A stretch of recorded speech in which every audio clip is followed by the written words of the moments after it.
Assalamualaikum warahmatullahi wabarakatuh. Halo anak-anak soleh dan soleha, bagaimana kabarnya? Ibu berharap semua dalam keadaan sehat walafiat. Bagaimana anak-anak masih puasa hari ini? Masih ya? Walaupun puasa, kita harus tetap semangat untuk belajar. Hari ini kita akan belajar tematik 3H, subtema 3, pembelajaran 2 dan 3. Aku suka berpetualang.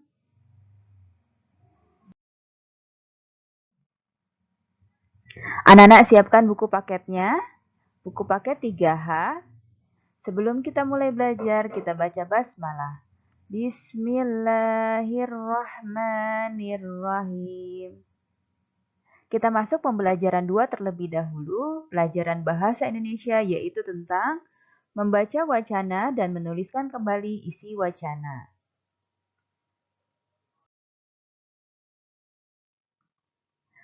Anak-anak lihat di layarnya anak-anak ada gambar apa? Ya, betul. Ini adalah rambu lalu lintas. Anak-anak buka ya, halaman 108.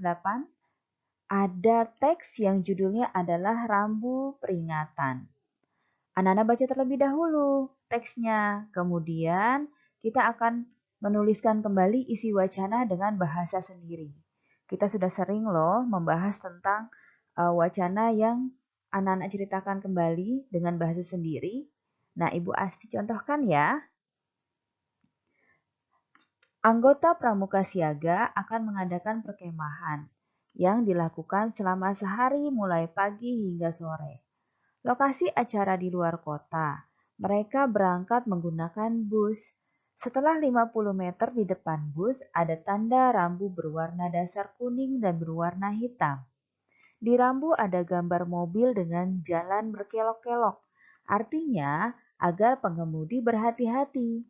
Ada simbol gambar sedang menanjak. Artinya, sebentar lagi jalan akan menanjak. Lalu, ada simbol gambar mobil menurun. Artinya, jalan akan menurun. Ada lagi simbol tanah yang longsor dari tebing. Artinya, agar berhati-hati karena jalan yang dilalui itu rawan longsor. Simbol itu bertujuan membantu pengendara untuk berhati-hati agar selamat sampai tujuan. Nah, itu teks wacana yang Ibu Asi ceritakan sendiri. Nah, kalau anak-anak bagaimana? Pakai bahasa sendiri ya.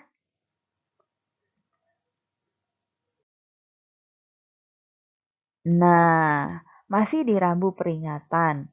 Di halaman 109 ada gambar rambu peringatan. Nomor 1 ini artinya adalah jalan licin. Kalau nomor 2 artinya jalan akan menanjak. Untuk gambar yang nomor 3 ini artinya berhati-hati karena jalan yang dilalui rawan longsor. Kemudian arti yang gambar keempat ini adalah penyempitan di kiri dan kanan jalan. Dan gambar yang terakhir, yang kelima, ini adalah banyak tikungan. Jadi nanti kalau anak-anak pergi bersama ayah atau bunda, anak-anak sudah mengerti, oh ini tandanya apa ya? Jadi bisa memberitahu ayah dan bunda.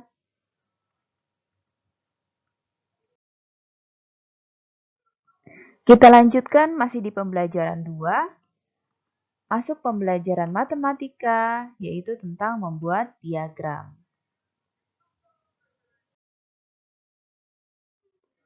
Sekarang anak-anak buka buku paketnya halaman 111 ya. Kita akan membuat diagram. Di sini tanyakanlah kepada 15 siswa apakah mereka memahami rambu-rambu lalu lintas. Gunakan turus untuk mendata jumlah siswa yang memahami rambu lalu lintas. Nah, di sini ada 3 rambu lalu lintas. Yang pertama, lampu lalu lintas. Yang kedua, tanjakan atau jalan menanjak. Yang terakhir yaitu banyak tikungan. Nah, untuk lampu lalu lintas ini ada 15 siswa yang sudah paham. Kalau untuk yang jalan menanjak, ini ada 10 siswa yang paham.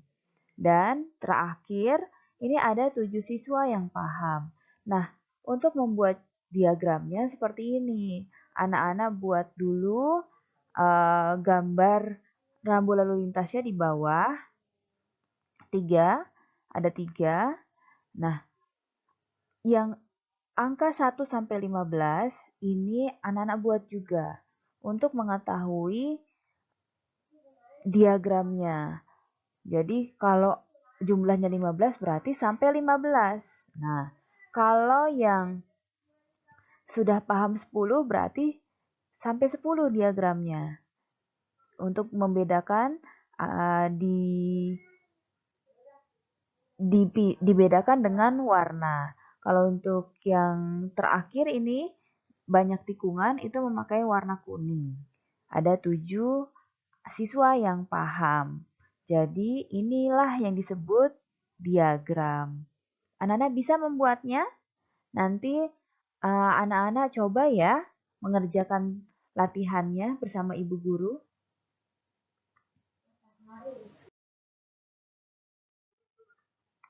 Kemudian kita sudah masuk pembelajaran ketiga, yaitu PPKN tentang keragaman suku.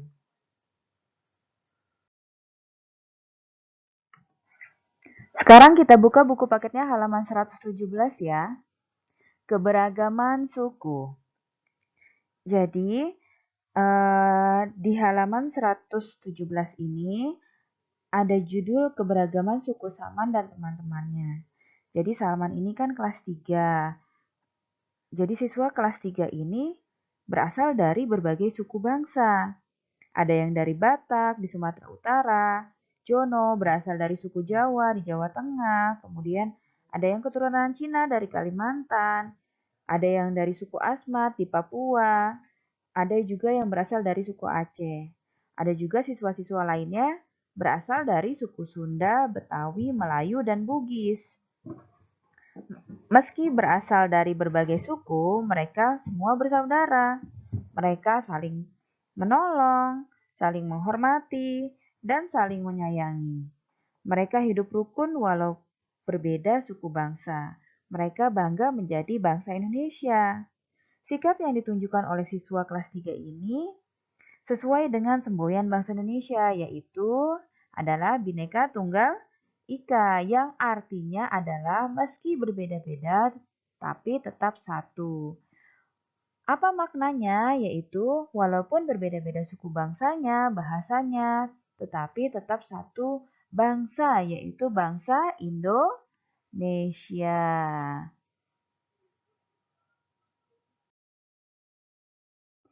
Kita lanjutkan ya. Kita masih di pembelajaran 3, masuk bahasa Indonesia, yaitu tentang mengingat tanggapan dan saran serta kalimat utama. Anak-anak masih ingat tentang tanggapan dan saran? Masih ya? Ibu ingatkan kembali, untuk tanggapan yaitu adalah reaksi ketika melihat, mendengar, atau merasakan suatu peristiwa. Kalimat tanggapan biasanya diawali dengan kata "menurut saya". Kemudian untuk saran yaitu memberikan usulan dari tanggapan atau pendapat. Jangan lupa kalimat saran ini biasanya diawali dengan sebaiknya, semestinya, seharusnya, alangkah baiknya. Anak-anak coba kerjakan di halaman 118 ya.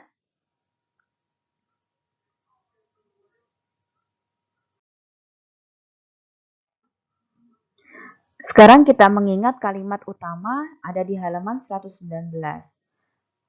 Kalimat utama yaitu kalimat yang berisi pokok pikiran utama atau ide pokok utama yang menjadi dasar mengembangkan paragraf. Ciri-cirinya biasanya terdapat di awal, akhir, ataupun awal dan akhir kalimat. Nah, apabila kalimat utama berada di akhir paragraf, biasanya didahului dengan kata jadi dan dengan demikian. Jadi kalau misalkan nanti ada paragraf yang di akhir kalimat ada kata jadi atau dengan demikian, itu bisa diambil kalimat utamanya ya.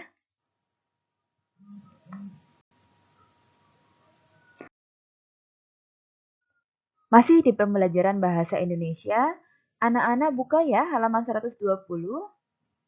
Nah, masih di rambu lalu lintas. Ciri-ciri dari rambu larangan. Kalau sekarang kita belajar rambu larangan. Rambu larangan ini warna dasarnya putih. Yang kedua, huruf, angka, atau simbol berwarna merah atau hitam. Contohnya sebagai berikut. Nah, ini huruf angka atau angka, ini hurufnya hitam ya. Dasarnya putih gitu. Nah, kalau P ada garis miringnya ini artinya pengemudi dilarang parkir. Kalau yang gambar kedua ini artinya dilarang balik arah. Kalau yang ketiga ini artinya dilarang belok kanan. Yang terakhir, gambar rambu ini artinya dilarang belok kiri. Selanjutnya kita akan membuat peta pikiran. Anak-anak boleh disalin ya jawabannya. Peta pikiran rambu larangan ini, arti rambu larangan yaitu rambu peraturan yang dilarang untuk dilakukan. Jadi tidak boleh dilakukan ya, namanya juga dilarang. Yang kedua, manfaat lampu larangan ini yaitu menjaga keselamatan di jalan raya.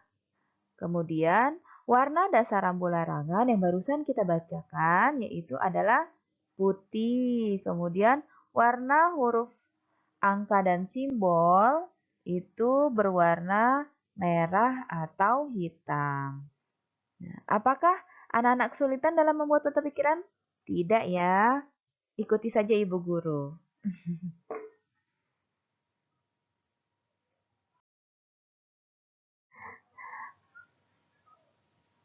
Alhamdulillahirabbil alamin. Pembelajaran kita sudah selesai untuk hari ini. Ibu ucapkan terima kasih banyak untuk anak-anak yang sudah mendengarkan, menyaksikan, dan menyimak pembelajarannya. Apabila ada kata-kata yang kurang berkenan di hati, Ibu mohon maaf yang sedalam-dalamnya. Ibu akhiri, wabillahi taufiq wal hidayah. Wassalamualaikum warahmatullahi wabarakatuh.